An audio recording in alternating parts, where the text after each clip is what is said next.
का इफ्तिखार आपसे आगाज़ करूंगी। इन्फॉर्मेशन इस वक्त हमारे पास क्या है, पहले क्योंकि इस्लामाबाद में कल से चमगोइयाँ थी कि वज़ीर आज़म पाकिस्तान जिनीवा जाएंगे, सहाफ़ियों को भी बताया जा रहा था ये, लेकिन अब लगता है कि प्रोग्राम कुछ अरसे के लिए ये मुलतवी हुआ और ये डिजिटली ऑनलाइन ये मुआहिदा जो है इस पर दस्तखत होगा। तो क्या हुआ है इन 48 घंटों में जहाँ पे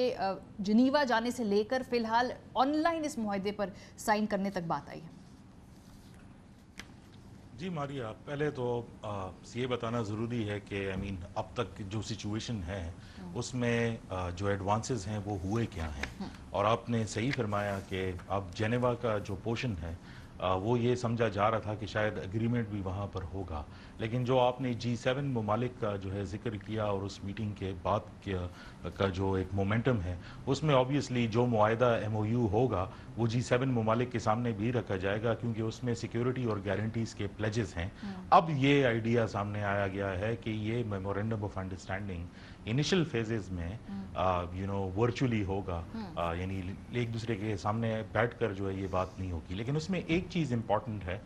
जो ईरानियन ज़राए से बातचीत हुई है मेरी, उसमें वो बहुत क्लियरली ये बता रहे हैं कि वो MOU से पहले जेनेवा जाने में कंफर्टेबल जो है वो नहीं है, और वो अभी भी इस बात पर जो है वो इंसिस्टेंट हैं कि जब MOU हो जाए तो इसका तरीक़ाकार जो होगा, और ये अमेरिकन 2 ऑफिशियल्स ने भी कंफर्म किया है कि एक तो ये पब्लिक इस तरह होगा नहीं, सिर्फ MOU जब दोनों साइन करेंगे, जो टाइम बताया गया है फिलहाल टेंटेटिवली वो 9 बजे कल का पाकिस्तानी टाइम बताया गया है, 9 PM, यानी 9 बजे रात को जो है ये साइन होगा, और दोनों उस पर यकजा टाइम पर जो है वो साइन करेंगे और उसको पब्लिकली जो है वो लेकर आएंगे कि ये MOU है जो 14 नकात की आपने जो है वो बात की है। लेकिन इम्पॉर्टेंटली जो इसके बाद का प्रोसेस है वो कठिन प्रोसेस है, क्योंकि ये बहुत क्लियर है कि MOU जो है ये टेक्निकल गुफ्तगू के लिए रास्ता जो है वो खोलेगा। तो इसमें जो मेरे ज़राए हैं वो ये कहते हैं तकरीबन कोई 153 एनेक्सेस हैं, 153 एनेक्सेस हैं इस मुआहिदे के, जो पब्लिक नहीं किए जाएंगे। सिर्फ MOU की जो लार्जर अंडरस्टैंडिंग है वो पब्लिक डॉक्यूमेंट होगा,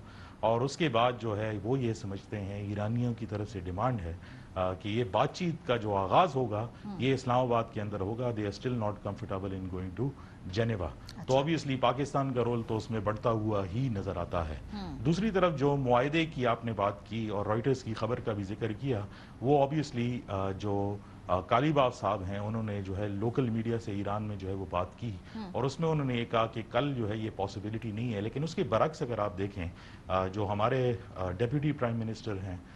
फॉरेन मिनिस्टर भी हैं इसाक डार साहब ने, उन्होंने अब से तकरीबन कोई 35 मिनट पहले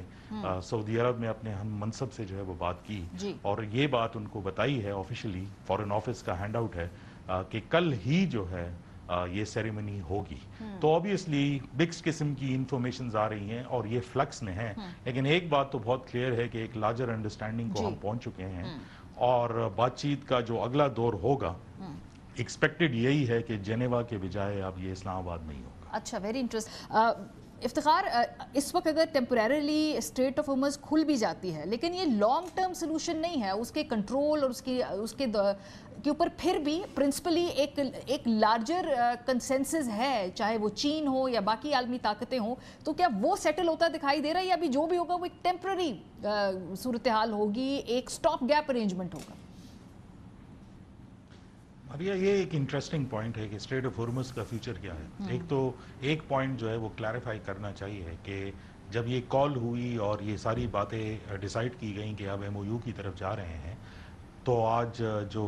ईरानियन डेलीगेशन है वो अपने रशियन काउंटर पार्ट्स और चाइनीज़ काउंटर पार्ट्स के साथ बैठे हैं और उनको क्लियरली बताया है कि क्या होने जा रहा है, यानी उनका कंसेंट जो है इसमें ऑब्वियसली शामिल है। दूसरी इंपॉर्टेंट बात जो आपने स्ट्रेट ऑफ हॉर्मुज़ के हवाले से की, क्योंकि ऑब्वियसली चाइना एक मेजर स्टेक होल्डर है स्ट्रेट ऑफ हॉर्मुज़ में, लेकिन जहाँ तक मेरी अंडरस्टैंडिंग है और जिन लोगों से बात हुई, तो आपने UAE की तरफ से तो पैसों का जिक्र किया, और ये अंडरस्टैंड करना ज़रूरी है कि जो ईरान की पैरेलल इकोनॉमी थी वो UAE के ज़रिए जो है वो चल रही थी। तो जितने भी ईरान के ट्रांजैक्शंस थे वो UAE गवर्नमेंट उसको अपने जो अंडरग्राउंड बैंकिंग सिस्टम है उसे चला रही थी, उसको मुंजमद किया गया है। तो वो पैसे रिलीज करना वो ईरान के रनिंग अकाउंट्स में से थे। जो ईरान के फ्रोजन एसेट्स हैं उसमें जो सबसे इम्पॉर्टेंट बिट है वो कतर के पास है, और जो JCPOA के नीचे साउथ कोरिया से जो है वो कतर आए गए थे, वो तकरीबन $12 अरब हैं। और आज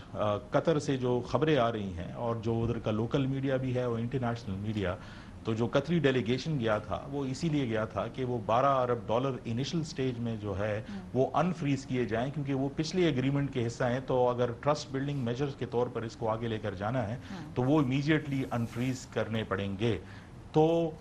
जो स्टेट ऑफ हुर्मस का ताल्लुक है वो बेसिकली जो अरक्ची साहब ने आज भी बयान दिया है वो वॉर रेपरेशन से, यानी जो ईरान के जो डैमेजेस हुए हैं वो पूरे किए जाएंगे इस टोल से। लेकिन अगर वो पैसे जो है वो अनफ्रीज कर दिए जाते हैं तो फिर जो है ईरान अपने स्ट्रेट ऑफ हुर्मस वाला जो उनका एक पॉइंट है उसे पीछे हट जाएगा। So things will be normal. लेकिन ये अनफ्रीजिंग ऑफ एसेट्स से है वो पैसे जो कतर के अंदर है इस टाइम। सही, बहुत शुक्रिया आप तीनों हज़रात का।